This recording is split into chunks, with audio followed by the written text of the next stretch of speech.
Bismillahirrahmanirrahim. Alhamdulillah. Allahumma salli ala sayyidina Muhammad wa ala ali sayyidina Muhammad. Saya kembali lagi cerita Abi Zar atau Abu Zar radhiyallahu an, suka lapar untuk melembutkan hati. Bapak Ibu, ada 4 hal melembut hati, membantu khusyuk, dan juga 4 hal yang mengganggu kekhusyuan kita dan mengkeraskan hati kita. Yang pertama yang melembutkan hati kita, sedikit berbicara, artinya lebih banyak diam daripada berbicara. Malah bicaraannya dia lebih banyak kepada zikir.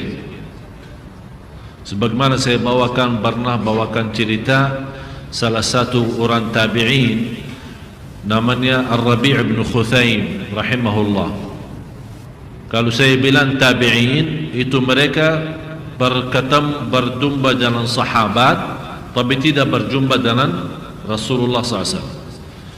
Ini Ar-Rabi', Al-Imam Ar-Rabi' bin Khuthaim, gurunya Abdullah bin Mas'ud radhiyallahu anhu, sahabat Rasulullah.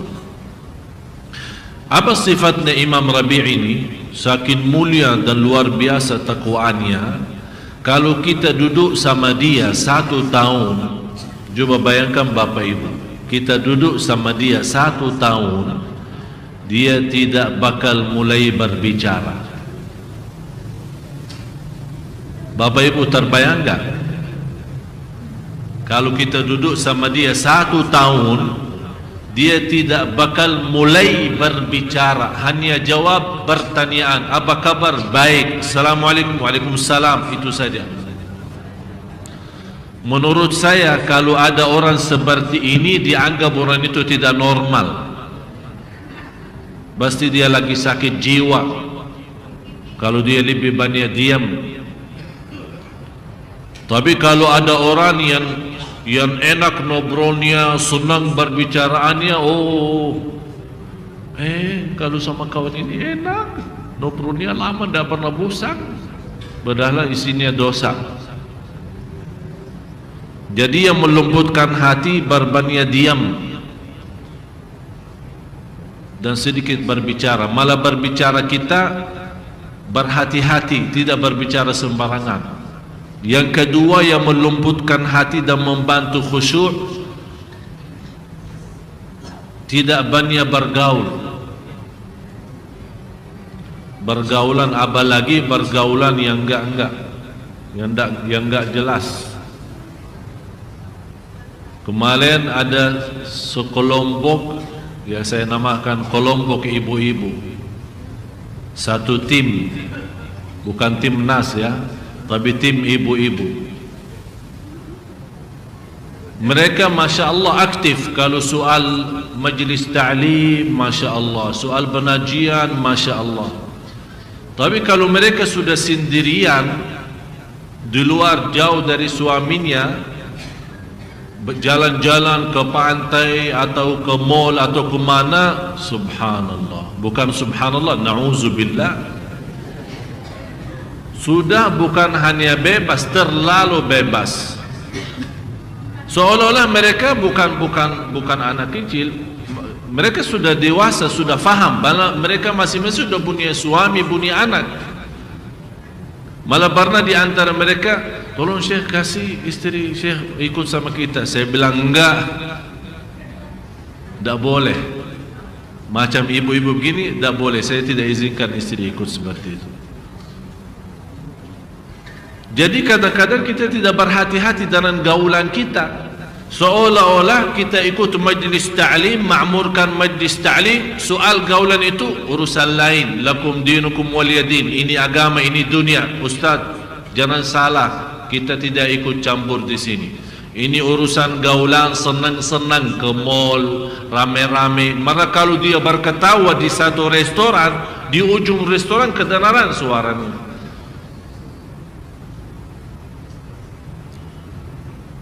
Ini bersoalan barangkali bapa ibu menjadi sebuah kebiasaan.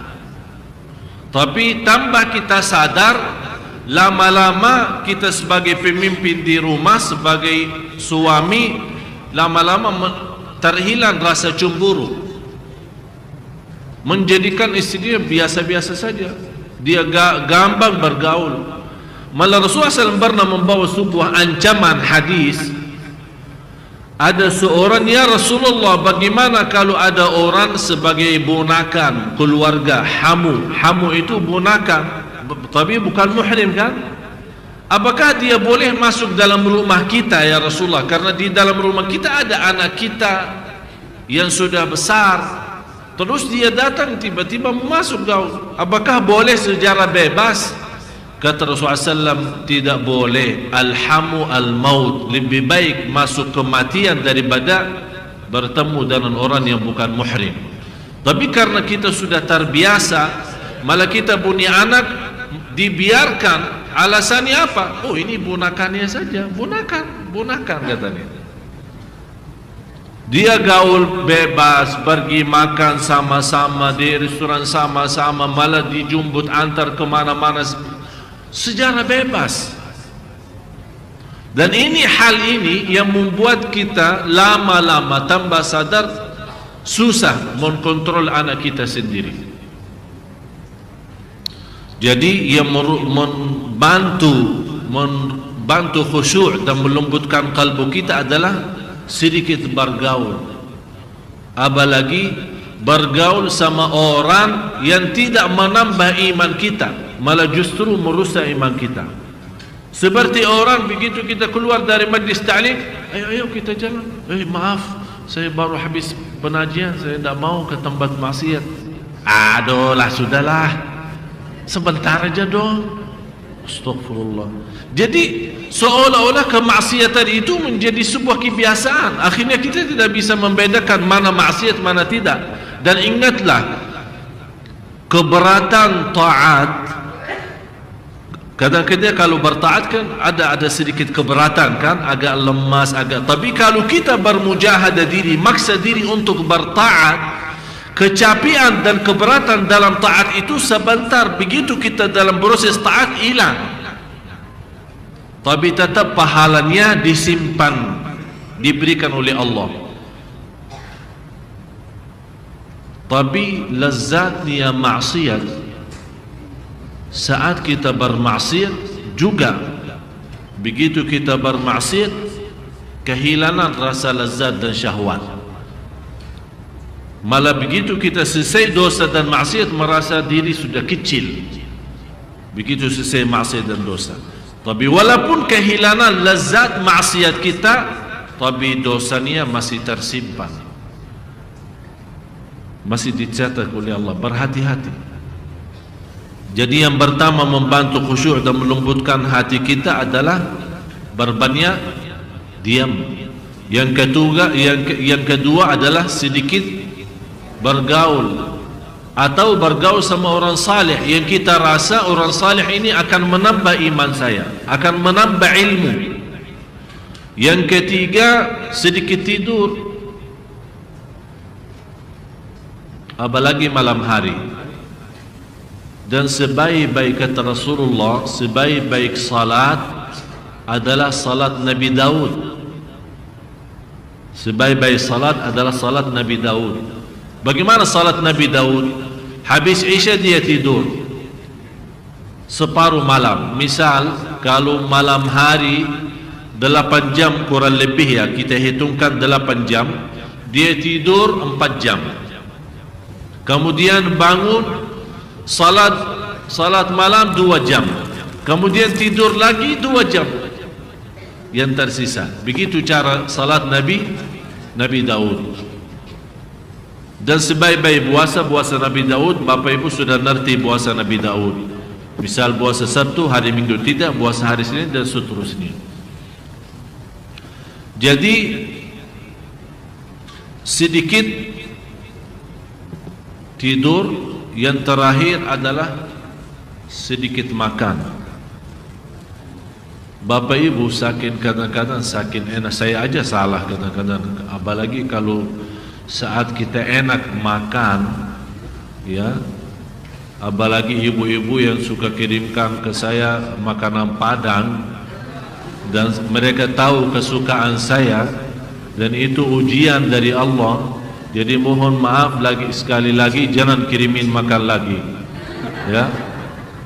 Jadi kadang-kadang saking enak makan, benar Bapak Ibu, saya terus makan sampai sudah nafas tidak mampu bernafas lagi.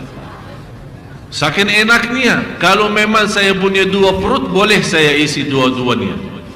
Saking enaknya makan. Tapi subhanallah, tanpa kita sadar, tidur kita saja sudah berat. Malah kadang-kadang kita mau berzikir sebelum tidur sudah malas. Sudah terasa malasnya luar biasa. Oleh karena itu, untuk yang membantu khusyuk dan melembutkan kalbu kita adalah sedikit makan. Malah Rasulullah SAW bersabda di hadis yang sahih, makanan sedikit untuk cukup untuk kita bisa lanjut sehari-hari kita. Kalau memang terpaksa mau makan enak, sepertiga makan, sepertiga minum, sepertiga buat nafas.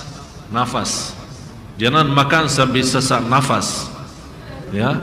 Harus ada sebagian untuk nafas kita, bisa berjalan, bisa beribadah. Terus yang membuat kita punya hati agak keras, berbanyak bicara, berbanyak tidur, berbanyak makan, dan berbanyak bergaul. Dan sudah saya berikan latihan Bapak Ibu. Saya minta kemarin, dah tahu sudah dilaksanakan belum, saya minta coba setiap mau tidur, coba usahakan duduk sendirian, kesepian, berzikir sambil bertafakur. Ini sangat bermanfaat, bukan hanya untuk ibadah kita dan iman kita, malah untuk kesehatan kita. Jadi Abu Zar suka lapar karena melembut hati, wa suka sakit liyakhiffa dhanbi, karena kesakitan, kesabaran atas kesakitan menghapus dosa. Kenapa dia suka sakit? Agar dihapus oleh Allah dosanya. Kemudian suka mati. Kenapa wahai Abu Zar? Rasul ditanya, kenapa kamu suka mati? Kata beliau, aku suka mati karena aku ingin jumpa dengan Allah. Aku ingin jumpa dengan Allah. Sekarang pertanyaan saya, dengan ayat ini, setiap jiwa bernyawa akan merasakan mati. Kira-kira kalau kita terpilih untuk mati, apakah sanggup? Ini sekarang Abu Zar berkata, aku suka mati karena aku ingin jumpa dengan Allah. Sekarang pertanyaan saya, apakah kita ingin jumpa dengan Allah atau malu jumpa dengan Allah? Hah? Ingin. Betul. Berarti siap.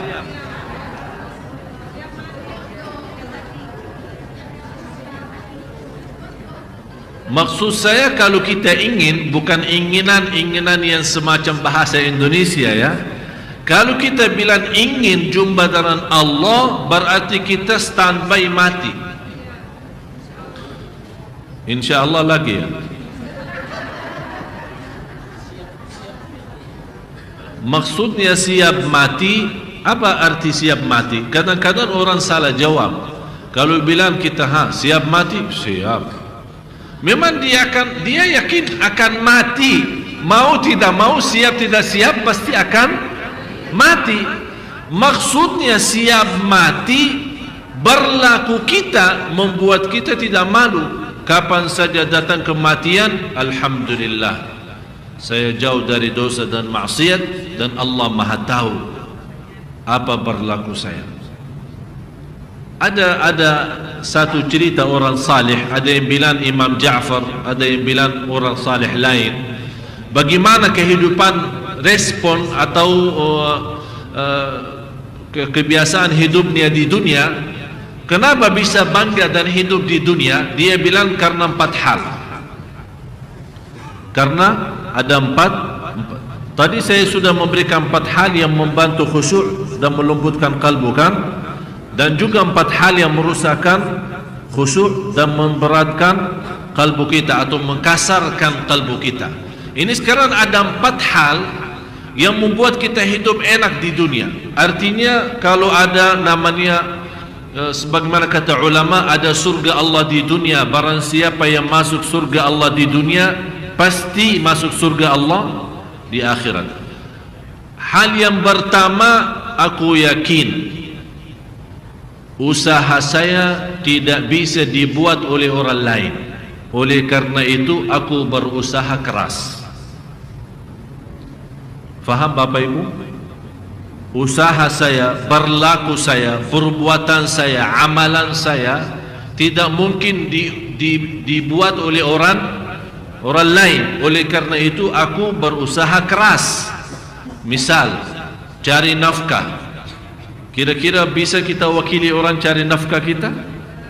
Kita hanya enak tidur, orang datang membawa rezeki kita setiap hari? Tidak bisa kan? Apalagi kalau kita tidak percaya orang, apalagi kalau orang tidak jujur sama kita. Kita tidak bisa meyakini terhadap mereka kalau kita kecuali dalam usaha. Apakah bisa mewakili orang salat? Saya tidak mau salat.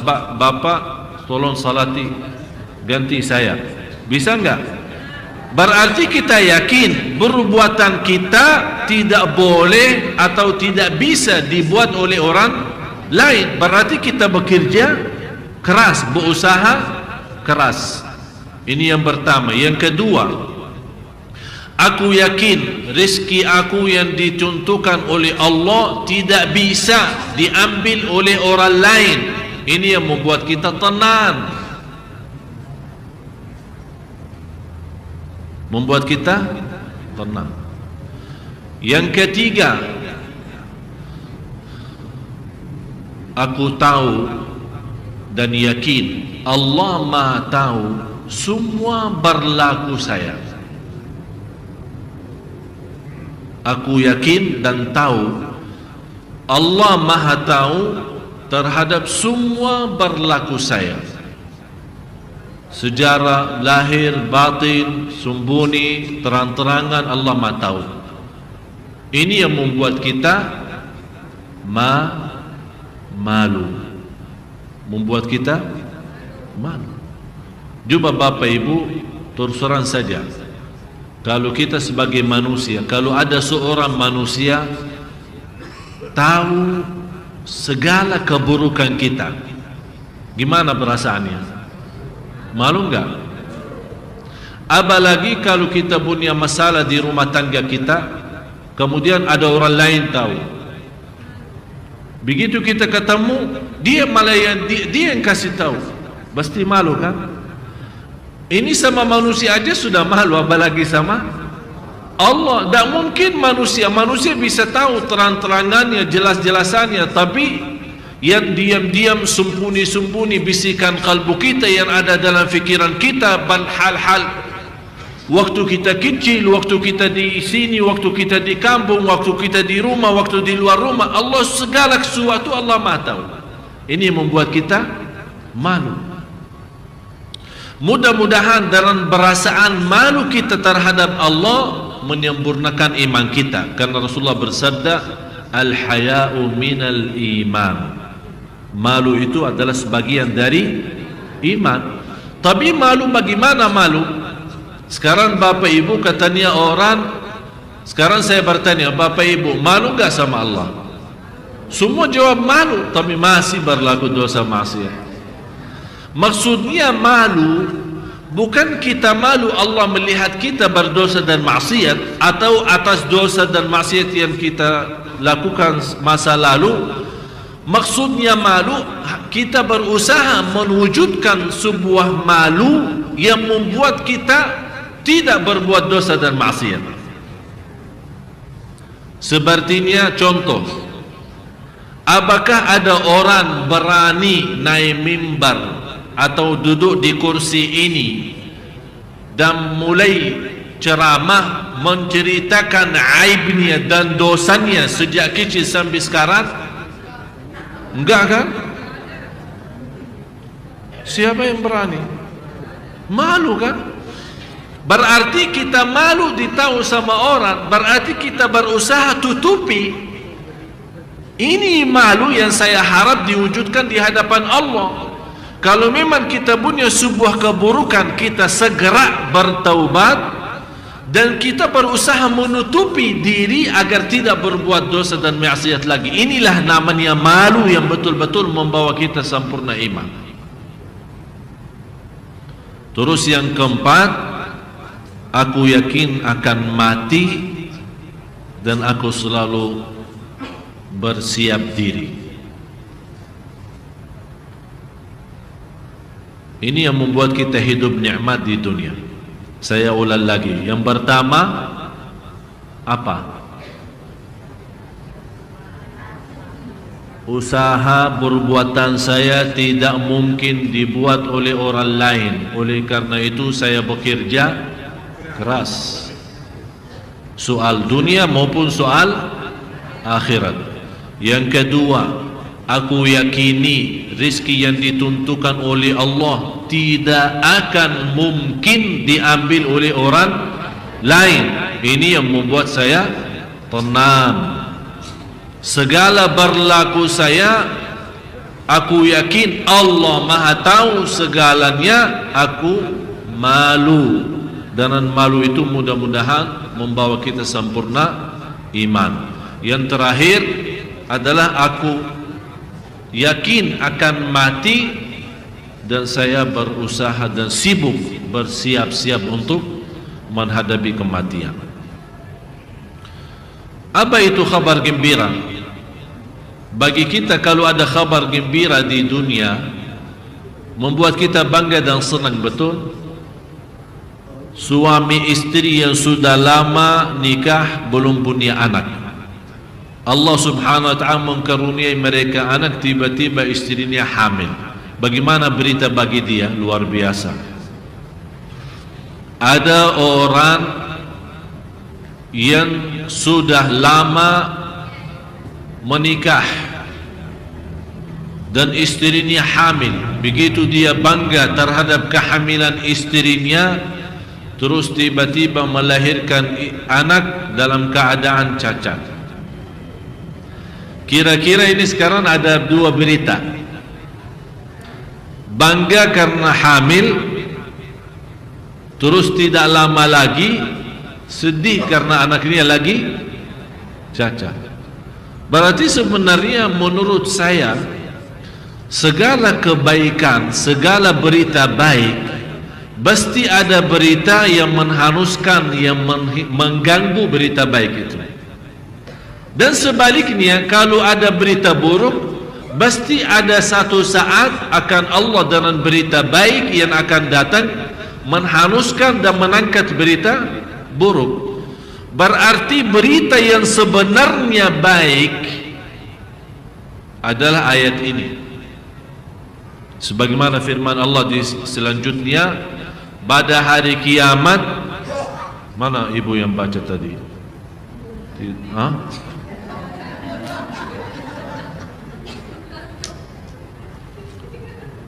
Ini tanda banyak qiyamul lail, Masya Allah.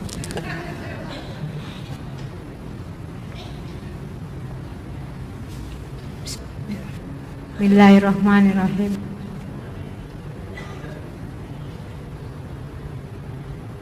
Tiap-tiap yang berjiwa akan merasakan mati, dan sesungguhnya pada hari kiamat sajalah disempurnakan pahalamu. Stop sini. Pada hari kiamat akan disempurnakan pahalamu. Sesuai dengan ayat ini, saya harap Bapak Ibu di ayat surah 21 ayat 47. Saya harap untuk malam ini khususnya jadikan bahan pelajaran untuk kita sendiri, bahan berfikir, bahan untuk menhayati, untuk mensadarkan diri. Bisa 21 coba baca. Bismillahirrahmanirrahim. kami akan memasang timbangan yang tepat pada hari kiamat. Maka tiadalah dirugikan seseorang barang sedikit pun. Dan jika amalan itu hanya seberat biji sawi pun, pasti kami mendatangkan pahalanya. Dan cukuplah kami sebagai pembuat perhitungan. Ini ayat ini tidak beda jauh dengan faman ya'mal mithqala dzarratin khairan wa man ya'mal mithqala dzarratin syarran. Bapak Ibu, saya mau bertanya sejujurnya, kapan saatnya kita sadar? Kapan saatnya kita kembali? Kapan saatnya kita benar-benar bertaubat? Kapan saatnya kalau kita salat malam betul-betul terasa keindahan luar biasa? Kapan saatnya kalau kita keluar dari masjid, begitu mengambil belajaran ilmu, kita membawa iman sempurna yang memimpin kita sampai menuju ke rumah, dan besoknya malah kehidupan kita lebih indah dan lebih bagus, lebih teratur. Kapan saatnya kita betul-betul memiliki rumah tangga sakinah mawaddah rahmah? Kapan saatnya kita memiliki keturunan anak salih salihah? Kapan saatnya kita menghabiskan banyak waktu untuk membaca kitabullah? Kapan saatnya kita siang hari walaupun di musim panas kita berusaha berpuasa? Kapan saatnya walaupun kita capek malam hari kita mengutamakan salat malam dan bercurhat, bermunajat kepada Allah Subhanahu wa taala, tumpahkan segala persoalan bermasalahan kita walaupun orang lain mencaci maki kita? Kapan saatnya kita betul-betul ingat segala sesuatu yang kita miliki adalah milik Allah? Harta kita, rizki kita, semuanya titipan Allah Subhanahu wa ta'ala. Kapan kira-kira Bapak Ibu? Ini semua ayat-ayat Al-Quran. Salah satunya juga di sini, sebagaimana Allah Subhanahu wa ta'ala berfirman, khabar gembira yang sebenarnya, faman zuhziha 'anil nari wa udkhilal jannata faqad faz. Tolong Ibu lanjut ayat itu yang tadi 185.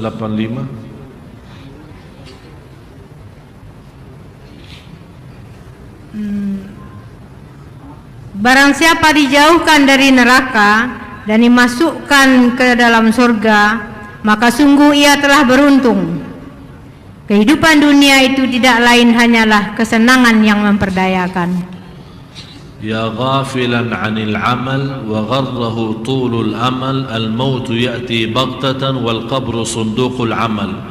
Wahai orang, tolong Bapak Ibu tuliskan, wahai orang yang lalai dari kematian,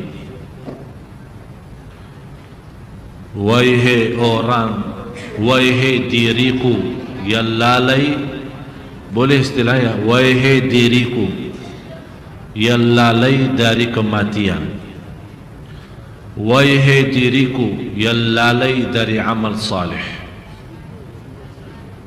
Wahai ya, udah salah, jangan susah.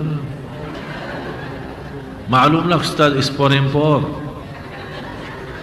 Wahai orang-orang yang lalai dari kematian, atau kita berbicara sama diri. Ya, sebelum tidur tolong bawa cerita ini ya. Wahai diriku yang lalai dari kematian, wahai diriku yang lalai dari amal salih, wahai diriku yang tertipu dengan dunia, masih terlalu banyak harapan ya, masih panjang umur, masih banyak urusan, itu namanya tertipu sebenarnya. Wahai orang, wahai diriku yang tertipu oleh dunia, ingatlah wahai diriku, kematian itu akan mendadak datang. Tambah diberitahu, tambah ada info, tambah ada tanda-tanda. Jadi kita ingatkan diri, wahai diriku, kematian akan datang tiba-tiba, mendadak. Ingat wahai diriku, kuburan adalah kotak amal. Kuburan adalah kotak amal. Ini sekarang ada kotak amal kan? Ada kotak amal kan? Biasa kita isi ini. Sebenarnya kotak amal hakiki yang benar adalah kuburan. Apa yang kita isi di dalam kuburan itu yang akan nanti nampak, itu yang akan keluar. Jadi Bapak Ibu kalau baca Al-Quran sebenarnya lagi isi kotak amal, lagi bersedekah walaupun kotak Sunda Kelapa, tapi sebenarnya kita isi kotak kuburan. Karena dia bentuknya kan kotak kan, berarti sebenarnya kuburan itu kotak amal kita yang benarnya. Oleh karena itu Bapak Ibu, saat kita bersedekah, saat kita beramal salih, ingatlah harus kita berusaha ikhlas, karena kuburan itu tambat kita ketemu amal salih kita. Bukan hanya di akhirat, nanti di akhirat Bapak Ibu pasti lebih mulia. Jadi kita ingat, dunia ini Bapak Ibu jangan harap balasan dari Allah. Orang berbuat amal salih, Allah melipat ganda 10 kali lipat kan? Sekarang karena orang-orang lagi susah, katanya suruh bersedekah, akan Allah ganti 10 kali lipat. Dia sekarang berfikir kalau bersedekah 100.000 akan Allah ganti 1 juta. Walaupun betul Allah ganti 1 juta, tapi itu Bapak Ibu bukan namanya balasan pahala dari Allah. Itu namanya berkah keikhlasan taat kita. Pahalanya kapan? Kapan dibalas? Nanti di alam kubur kita dapat cahaya amal salih kita yang menari kehidupan kita. Nanti di hari akhirat Allah balas. Jadi kita nanti sendiri akan melihat dengan mata kita sendiri sejauh mana amal salih kita dilipat ganda oleh Allah. Malah ada orang datang, ya Allah, Allah tunjukkan, ini amalmu. Dia lihat seperti tinggi gunung-gunung. Ya Allah, saya tidak pernah berlaku seperti ini. Saya tahu diri memang beramal salih, tapi tidak sebanyak ini. Kata Allah Subhanahu wa taala, memang tidak sebanyak ini, tapi karena engkau pas beribadah ikhlasnya luar biasa, aku nerima ibadahmu dan aku pelihara dan tanamkan sampai menjadi seperti ini. Itu semuanya berkah ibadah kita. Berarti Bapak Ibu, kalau dapat rezeki yang berkah karena kita taat, kalau kita dapat jodoh yang baik karena kita taat, kalau kita dapat usaha yang lancar karena kita taat, ini semuanya namanya berkah taat kita. Sebaliknya, kalau kita dapat sebuah cobaan, sebuah musibah, berita buruk yang mengganggu aktivitas kita, anak bandal, suami kadang-kadang macam-macam, istrinya tak jelas, ini semuanya namanya keburukan maksiat kita. Malah kata Imam Al-Hasan Al-Basri, kalau saya tahu apakah berdosa dan maksiat, saya melihat akhlak istri dan binatang. Binatangnya, karena orang dulu kan naik kuda, naik unta. Dia bilang kalau kuda dan unta saat saya menjadikan kendaraan untuk berjalan, kalau dia lagi tidak stabil, tidak tenang, saya ingat bukan salah dia, dosa apa yang saya lakukan sampai kendaraan saya tidak tenang. Dosa apa yang saya lakukan sampai istri saya tidak mau turuti? Dosa apa yang saya lakukan di hadapan Allah, barangkali dosa lalu yang kita lupa, sampai akibatnya menuju kepada anak kita. Ya Allah, ada apa? Sekarang kita kadang-kadang suka salahin anak kita. Anak nakal, anak bodoh, anak bermacam-macam. Ibu sudah capek, bapaknya sudah capek, kamu masih begini mulu. Tapi sebenarnya membuat dia, yang seharusnya kita sebelum melemparkan kesalahan kepada seorang, harus kita tanya diri, ya Allah, dosa apa yang saya lakukan sampai anak saya seperti ini? Kalau masih kita ingat dosa itu, berarti kita segera bertaubat. Kalau kita lupa dosa berlaku kita, tetap juga beristighfar dan taubat. Ya Allah, jangan menjadi bandal anak saya dan nakalnya anak saya akibatnya dosa lalu saya. Jadi sebenarnya berita yang luar biasa bagi kita adalah faman zuhziha, yang dijauhkan oleh Allah dari neraka dan dimasukkan dalam surga. Itu baru kabar gembira. Itu baru kabar baik bagi kita semua. Saya minta Bapak Ibu malam ini ayat surah 21 ayat 47 jangan dilupakan. Ada seorang, saya tutupi, ada dua cerita. Ada seorang bertanya, Al-Imam Ibrahim Ibnu Adham. Tuliskan, Imam Ibrahim Ibnu Adham. Ini salah satu imam sufi, ulama besar. Ditanya, wahai imam, kenapa kita berdoa tapi tidak diterima doa kita?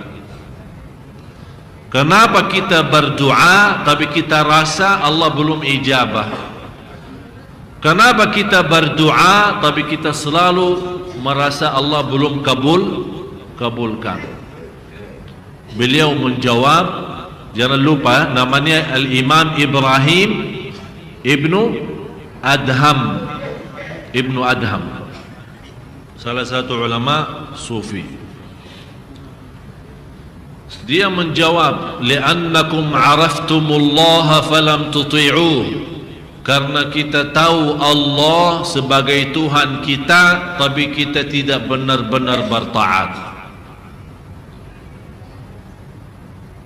Dan saya sudah jelaskan taat itu apa yang dimaksud adalah taat dalam rasa cinta, bukan taat dalam rasa terpaksa. Seolah-olah kita mau salat karena takut dihukum dan neraka. Kita mau salat karena takut menjadi kafir. Kalau tidak, berarti kita menjalankan ibadah sebenarnya agar berlepas tanggung jawab, bukan karena ada rasa cinta kepada Tuhan kita Allah Subhanahu wa taala. Karena araftumullah, sudah mengenal Allah sebagai Tuhan kita tapi kita tidak bertaat sebenarnya. Wa araftumur rasul falam tattabi'u, sudah mengetahui Rasul itu siapa, Nabi Muhammad, sudah mengenal beliau sebagai utusan Allah, malah kita cinta Rasulullah padahal kita belum pernah jumpa, tapi kita tidak pernah mengikuti beliau secara total. Artinya dari sisi akhlaknya, dari sisi sikapnya, apalagi dalam urusan rumah tangga kita. Wa araftumus syaitana falam tattakhiduhu aduwa, dan sudah mengetahui syaitan sebagai musuh tapi kita tidak menjadikan sebagai musuh, malah kita menjadikan sebagai teman. Kita selalu ikutin dia. Wa araftumul qur'ana, mengetahui Quran tapi kita lalai dari Quran. Artinya kita tahu Quran itu untuk berteman dalam kehidupan kita, memimpin kita untuk keselamatan dunia akhirat, tapi kita tidak menghargai Quran. Hanya kita baca Al-Quran saat kita lagi butuh, saat perlu. Seolah-olah kita baca mengharap berkahnya sajalah gitu. Wa araftumul mauta falam tasta'iddu lah, sudah tahu akan mati tapi belum mau bersiap. Seolah-olah kita lalai, seolah-olah mati ini belum sekarang. Bapak Ibu, saya setiap hari yakin kalau saya bangun, ya Allah, saya yakin belum bisa tidur lagi karena sudah tidur di alam lain. Saya termasuk jarang jumpa istri, ini baru sama saya. Tapi setiap saya ketemu, pasti saya bahas sama dia kematian. Habis saya bahas kematian, saya tidur. Enak dia tidak bisa tidur karena enak mati.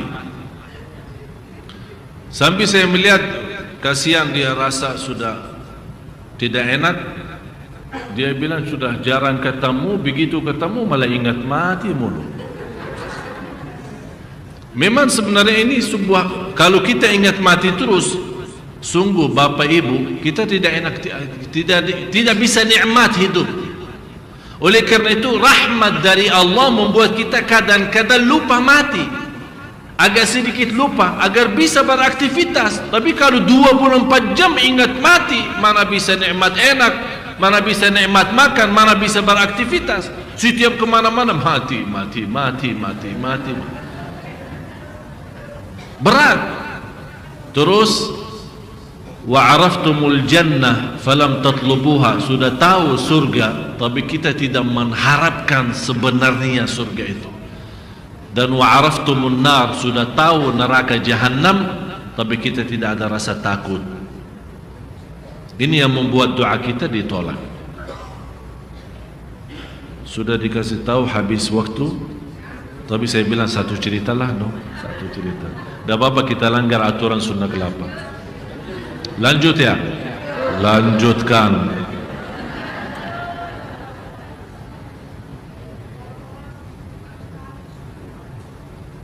Sebenarnya ini cerita sudah lama, sudah lalu, sudah bertahun-tahun.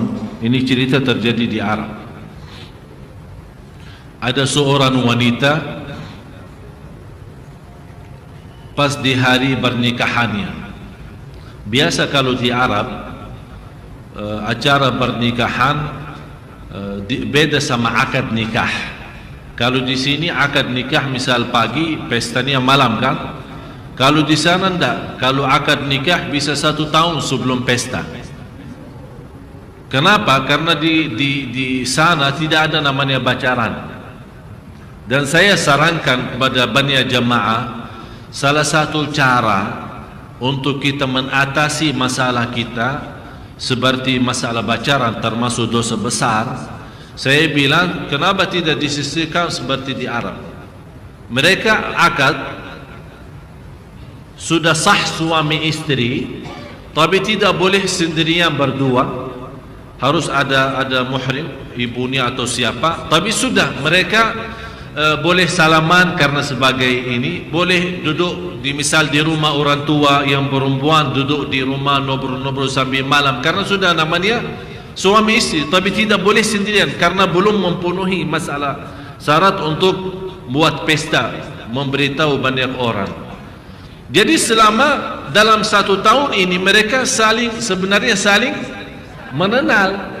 Kalau memang sudah cocok lanjut, kalau tidak pisah. Sekarang kita melihat apa? Bebas pacaran, habis itu barangkali ya tidak semua sama ya, tidak semua sama. Tapi ada juga, malah saya hari ini ketemu seorang yang datang minta tolong jalan keluarnya karena dia berbuat sebuah kesalahan, pacaran sama seorang wanita sampai dia bisa hamil. Sekarang dia mencari jalan keluar. Sampai saya nasihati, dia bilang tolong sudah cukup, jangan banyak nasihat karena saya sudah sampai rasa mau bunuh diri lebih baik daripada hidup. Terus saya mau bilang apa? Ini akibatnya kita terlalu bebas. Indonesia yang terkenal negara yang terbesar Islam, tapi mohon maaf dalam hal ini terlalu bebas. Memang kita sudah mendidikkan anak kita menjadi anak baik. Tapi Bapak Ibu, apakah ada yang pernah mendidikkan syaitan menjadi syaitan baik? Ada yang pernah didikkan syaitan jadi baik? Kalau anak kita salih, yang wanita juga salihah, siapa yang menjaminkan syaitan juga salih? Kalau mereka lagi berdua dalam mobil atau... Saya senang di Brunei kemarin, saya punya kenalan satu orang, dia cerita, saya bilang mana kakak?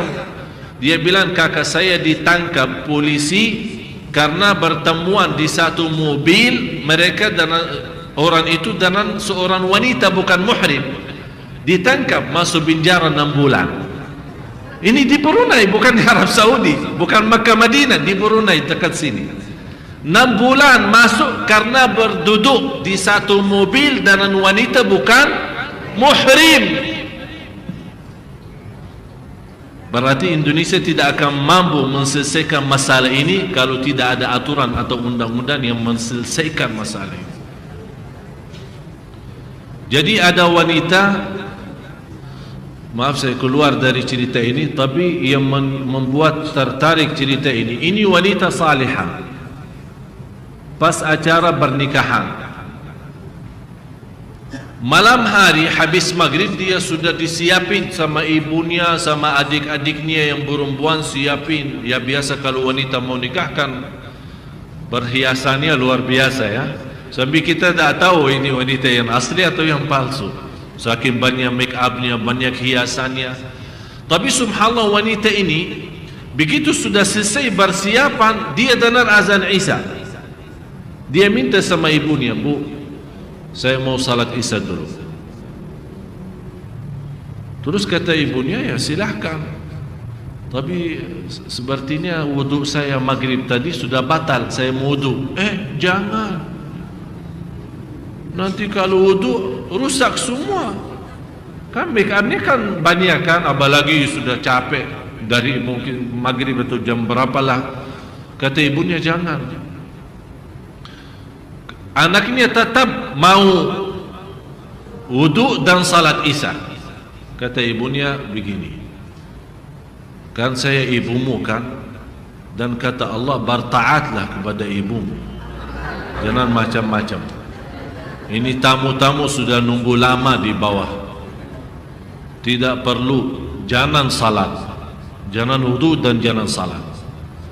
Maaf ibu, memang saya harus taat kepada ibu, tapi dalam hal taat kepada Allah. Kalau ada maksiat tidak ada taat. Pokoknya mundar-mandir balik bola sambil keras-keras sama ibunya. Ibunya malah bertanya, kalau kamu tidak mau turutin saya dan tetap kamu mau wudu dan kemudian salat, saya tidak akan ridha terhadapmu sampai hari kiamat. Kata anaknya, maaf ibu, saya tetap mengutamakan ridha Allah. Kata ibu, terus nanti tamunya bilang apa? Kok habis karena air kan sudah rusak semua, bagaimana nanti di hadapan tamu? Terus kenapa ibu kalau tamu-tamu kan tidak nampak cantiknya? Ibu apakah berharap saya cantik di hadapan mata orang, tapi di hadapan mata Allah tidak? Akhirnya tetap anak itu menjalankan apa yang dia mau. Kemudian dia ambil air wudu, kemudian salat, ditunggu sama ibunya. Kemudian dalam keadaan sujud kok lama. Datang ibunya, gerakan dia dalam keadaan sujud, ternyata meninggal dunia. Di hari pernikahan dia, tetap dia mengutamakan salat, kemudian meninggal dunia. Itu bapak ibu, kalau ada orang menghargai ibadah, menghargai Allah, wallahi terjamin husnul khatimah. Sekarang kita lihat acara pesta kita, ya, maaf di Masjid Sunda Kelapa lagi, dia namanya di atas masjid jamaah rame-rame salat, tapi di bawah pesta, di bawah acara, malah musik, lagu-lagu. Untuk apa? Untuk ada penghasilan dan masukan untuk Sunda Kelapa. Kalau menuju kehasilan dan masukan untuk Sunda Kelapa, tapi menjadi maksiat kepada Allah, lebih baik tak usah buat pesta di sini. Jadi kan lebih acara yang lebih bermanfaat. Kenapa tidak memiliki aturan yang lebih bagus? Artinya kalau di bawah mau buat, silahkan buat pesta, tapi mohon maaf kalau waktu salat, maaf, kita lagi banyak jamaah yang mau salat, jangan terganggu. Malah kita membantu mereka agar mengamankan acara mereka lebih lanjut dan lebih lancar. Dan kita sebagian ditugaskan pada mengurus jamaah masjid untuk salat biar lebih aman dan lancar, malah kita urus mereka bermaksiat dan berdosa. Semuanya untuk apa? Untuk penghasilan. Maaf saya berbicara jujur karena hal ini mengganggu, bukan hanya mengganggu aktivitas orang yang salat, tapi sebenarnya mengganggu ridha Allah. Itu yang lebih utama. bagaimana cara yang baik. Saya yakin semua pengurus Masjid Sunda Kelapa insya-Allah mencari yang terbaik. Dan kalau ada kekurangan, harus Bapak Ibu maklum, kita semua kan manusia, tidak ada sempurna, tapi saling bersatu insya-Allah akan menuju kepada kesempurnaan. Dan saya harap Masjid Agung Sunda Kelapa menjadi salah satu masjid yang menyinari kehidupan orang Jakarta, menjadi bersinar, menjadi mulia, menjadi berkah, dan segala aktivitas yang diterima oleh Allah Subhanahu wa taala. Hadis Rasulullah dalam cerita tadi, Rasulullah bersabda, "Inna Allah idza habba 'abdan ista'malah." Qalu wa kaifa yasta'milu ya Rasulullah? Qalu yuwaffiqhu fi 'amali khairin thumma yaqbidu 'alayhi. Kata Rasulullah SAW, Allah kalau mencintai seorang hamba, diberikan taufik. Coba bayangkan Bapak Ibu, mudah-mudahan semua yang hadir dapat taufik dari Allah. Kalau Allah, kata Rasulullah di hadis yang dihasankan oleh ulama, kata Rasulullah, barang siapa yang dicintai Allah akan diberikan taufiknya untuk laksanakan amal ibadah, dan dicabut niyawahnya saat ibadah itu. Faham Bapak Ibu? Allah mencintai seorang akan buka pintu taufiknya agar melaksanakan sebuah ibadah. Saat dia beribadah, Allah perintahkan malaikatul maut cabut niyawahnya. Itu namanya apa? Husnul. Berarti Bapak Ibu menuju ke husnul khatimah harus Allah cintai kita. Bagaimana kalau Allah mau mencintai kita, beraktivitas kita memalukan. Ini yang harus kita hati-hati. Marilah kita sama-sama berdoa. Mudah-mudahan dalam doa kita sama-sama di malam Jumat ini, dan keikhlasan, kekhusyuan Bapak Ibu, mudah-mudahan kita bisa mendapatkan taufiknya Allah untuk mengakhiri hayat kita dalam keadaan ibadah. Bismillahirrahmanirrahim. Alhamdulillahirabbil alamin. Allahumma salli ala sayyidina Muhammad wa ala ali sayyidina Muhammad. Ya Allah, ya Tuhan kami, ini semua jamaah hadir malam ini, malam Jumat, dengan penuh harapan dan hajatnya, hajat dunia maupun hajat akhir. Ada ibu-ibu, bapa-bapa yang datang jauh dari langkah-langkahnya, menghadapi kemacetan, menghadapi kesusahan dan kesulitan, tapi berusaha keras untuk berduduk di tempat ini, berduduk di majlis ilmu, di kebun surga. Ya Allah, untuk semua Bapak Ibu, setiap langkah-langkahnya dinaikkan darajatnya oleh Allah Subhanahu wa ta'ala. Dan langkah-langkah Bapak Ibu yang datang kemari ke majlis ilmu malam ini diselamatkan ya Allah dunia akhirat. Ya Allah, dalam langkah Bapak Ibu jadikan syafaatnya untuk Bapak Ibu ya Allah. Dalam langkah-langkahnya ya Allah menghilangkan dan menghanguskan segala kesusahan dan kesulitan. Ya Allah, di antara kami yang hadir malam ini yang sakit, ya Allah sembuhkan. Ya Allah sembuhkan, ya Allah sembuhkan dan sihatkan lahir dan batin. Ya Allah, di antara kami yang hadir malam ini barangkali membawa dosa dan maksiat, ya Allah aku mohon dalam nama-Mu yang agung dan mulia, dalam berkahnya malam Jumat ini, ampunilah dosa mereka ya Allah. Ya Allah aku mohon ya Allah dalam nama-Mu yang agung dan mulia, tidak ada yang keluar dari masjid ini sampai terhapus segala dosanya, dosa kecil maupun besar, dosa sembunyi maupun terang-terangan, dosa lahir, dosa batin. Ya Allah sucikan Bapak Ibu ya Allah, bersihkan hatinya, sucikan jiwanya, sempurnakan amal ibadahnya. Ya Allah terimalah segala amal ibadahnya ya Rabbal Alamin. Ya Allah ya Arhamar Rahimin, ya Tuhan kami yakin dan malu menghadapi-Mu ya Allah atas berlaku kami. Kami belum mampu menyempurnakan hak-Mu ya Allah. Kami belum mampu mensyukuri segala nikmat-Mu ya Allah. Ya Allah, jangan Engkau menghukumkan kami terhadap atas dosa dan kesalahan kami. Ya Allah, Engkau Maha mengampun dan Maha menerima taubat. Ya Allah, Engkau Maha mendengar dan Maha melihat. Ya Allah, kami sebagai manusia menghadapi banyak fitnah dan banyak godaan. Fitnah dunia, hawa nafsu dan syaitan. Ya Allah, kami mohon, Ya Allah, kuatkanlah kami lahir dan batin agar kami bisa istiqamah atas salat malam, istiqamah atas majlis ta'lim, istiqamah atas beramal salih sampai akhir hayat. Ya Allah, bukalah pintu taufik bagi kami ya Allah. Dengan taufik-Mu ya Allah kami mendapatkan husnul khatimah. Dengan cinta-Mu ya Allah terhadap kami mendapatkan kami husnul khatimah. Ya Allah, kami mohon, Ya Hayyu Ya Qayyum Ya Dzal Jalal wal Ikram, ampunilah orang tua kami, rahmati dan sayangi orang tua kami.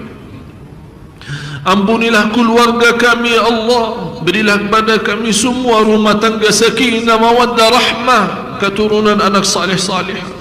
Ya Allah, bukalah hati suami kami ya Allah. Lembutkan hatinya, kembalikan ya Allah suami kami kepada jalan-Mu ya Allah.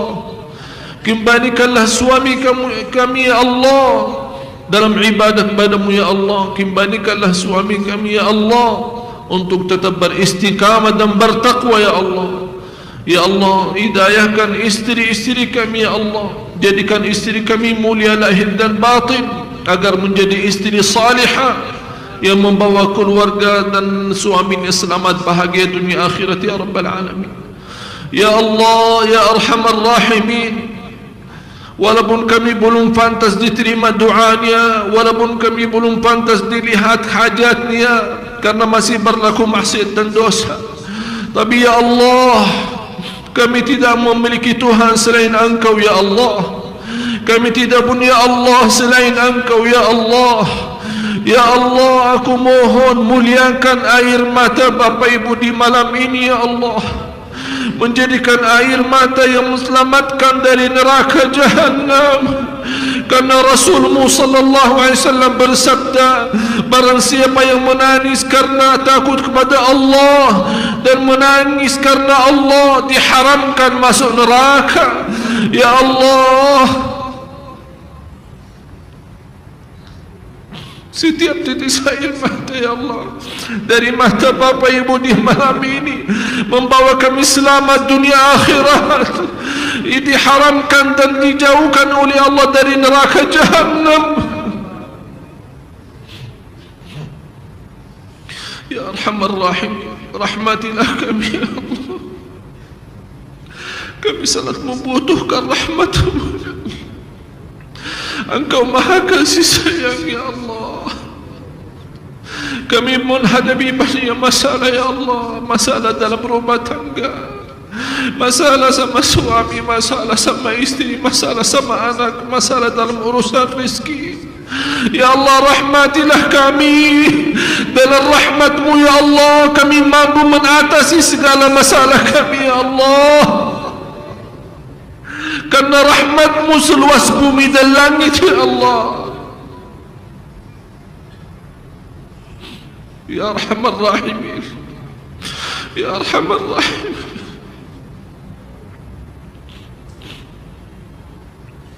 hidupkanlah kami dalam keadaan iman, wafatkanlah kami dalam keadaan Islam, dan akhiri hayat kami dalam husnul khatimah. Ya Allah, kami belum tahu berapa sisa umur kami, tapi ya Allah kami mohon, berilah kepada kami kekuatan agar mengisi apa yang Engkau ridha ya Allah dalam sisi umur kami ya Allah. Berilah kekuatan ya Allah agar kami berusaha mengisi yang terbaik dalam kehidupan kami yang tersisa ya Allah. Ya Allah, berilah kepada kami kekuatan lahir dan batin agar mengisi sisi umur kami dalam taqwa dan ibadah kepada-Mu ya Allah. Di antara kami ada yang tersisa 1 malam, ada yang tersisa bulan, ada yang tersisa setahun, ada yang tersisa lebihnya. Ya Allah, masing-masing kuatkanlah kami ya Allah, agar kami berusaha sebagaimanapun masa sisa umur kami berusaha lahir dan batin, pagi dan siang malam untuk mengisi dengan taqwa dan taat kepadamu ya Allah. Ya Allah, pimpinlah kami ya Allah,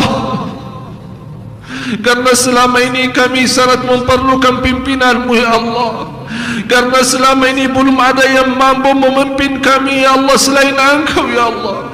Pimpinlah kami ya Allah menuju kepada jalan yang lurus, jalan yang lurus dunia, jalan yang lurus di akhirat ya Rabbal Alamin.